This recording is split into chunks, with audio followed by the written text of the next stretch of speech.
আপনারা নিয়ে কাজ করেন, আমি নিয়ে কাজ করি।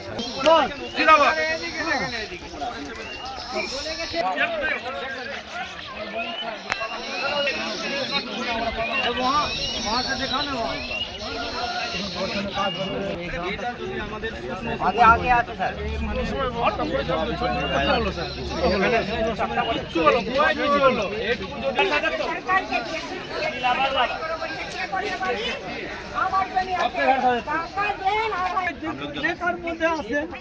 खड़े ना एरा विधायक और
আপনারা নিয়ে কাজ করেন, আমি নিয়ে কাজ করি।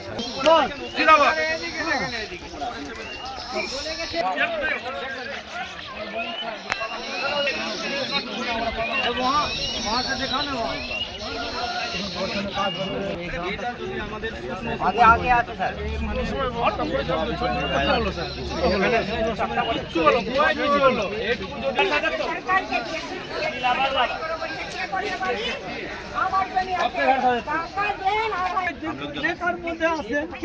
खड़े ना एरा विधायक और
देखें सर हमारे बड़ी घोर जमी ना निजेर जमी ना कट्टार जमीने बड़ी छिलो सर कोनो रकमই ওই দল থেকে আমরা টাকা নিয়ে বাড়ি করেছিলাম। হ্যাঁ 4 রুম বাড়ি ছিল স্যার, 4 রুম বাড়ি করেছিলাম। এই নদীর জলে কাটানে জমিটাই আমার ঘর বাড়ি সব কিছু ভেঙে গেল। হ্যাঁ আমরাই চাই এখন টাকা বলছে কি এইখানে বস্তা দিব, এটা চোর আছে চুরি করার জন্য ফ্ল্যাটের সময় আসবে। আর 2 বছর থেকে আমার গ্রাম যে কাটছে তো কোনো ব্যবস্থা হচ্ছে না। হ্যাঁ এইটাই করব, এইটা করে দিব, এইভাবে করব। এখন যখন জল হয়েছে বলছে কি ঠিক আছে বস্তার ব্যবস্থা করছি। তো চুরি করবে 10টা এখানে দিবে 100টা ওখানে দিবে আর বলবে যে কি এত বিলের কাজ হয়ে গিয়েছে। কটা বাড়ি ভেঙেছে এখানে? এখন তো মোটামুটি 100 ঘরের খাতরা আছে। এই বিচ্ছিন্ন এলাকা যে রশিদপুর গ্রামে এমন অবস্থা আছে, ইরিগেশন ডিপার্টমেন্টকে আমরা বারবার বলেছি এবং ইরিগেশন ডিপার্টমেন্ট কিছুটা কাজ করেছে। ইরিগেশন ডিপার্টমেন্টকে আরও বলবো যে খুব যুদ্ধকালীন কাজটা করতে, যেন আমরা তৎক্ষণাৎ আমরা যেন রশিদপুর গ্রামবাসীকে বাঁচাতে পারি। তার জন্য ইরিগেশন ডিপার্টমেন্টকে বলবো, পাশাপাশি ইরিগেশন মিনিস্টারকে আমি বলবো, আমাদের ডিএম সাহেবকে বলবো, আমাদের মাননীয় মুখ্যমন্ত্রীর নির্দেশে আমরা এখানে এসেছি, মাননীয় মুখ্যমন্ত্রীকে আমরা জানাবো। ওখানকার গ্রামবাসীরা যা করেছে ঠিক করেছে। ওই গ্রামে আমি রশিদপুর গ্রামে আমি কতবার গেছি ওই গ্রামবাসীরা জানে, তাই আমাকে বিক্ষোভ দেখাবার তো কোনো প্রশ্নই নেই। যখন জল বেড়েছে, যখন ভাঙন হয়েছে এবং ভাঙনের পরবর্তীতেও যখন আমি ওখানে যখন দেখা যাচ্ছে যে এক সময়তে ইলেকট্রিক ডিফারেন্স হয়ে গেছিল, কোনো কিছু ছিল না।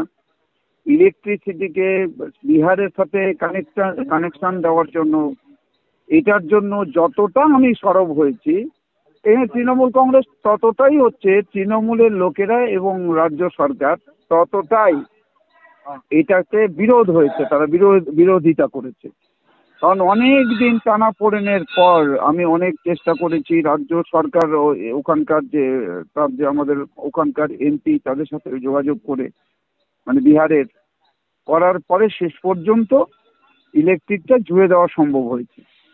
এরা মানুষ জানে, ওখানে রশিদপুরের মানুষ জানে। রশিদপুর শুধু না, বাঁকুড়িয়ার যে দুটো যে এলাকা, উত্তর এবং দক্ষিণ বাঁকুড়িয়া, সেখানে তো অনেকবার আমি গেছি, নিজে পরিদর্শন করেছি, ঘুরে এসেছি।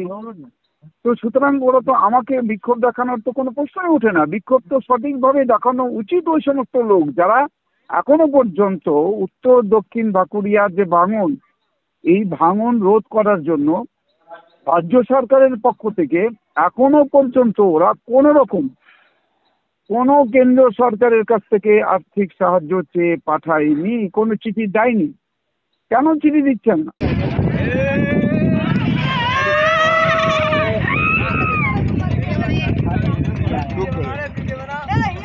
अबे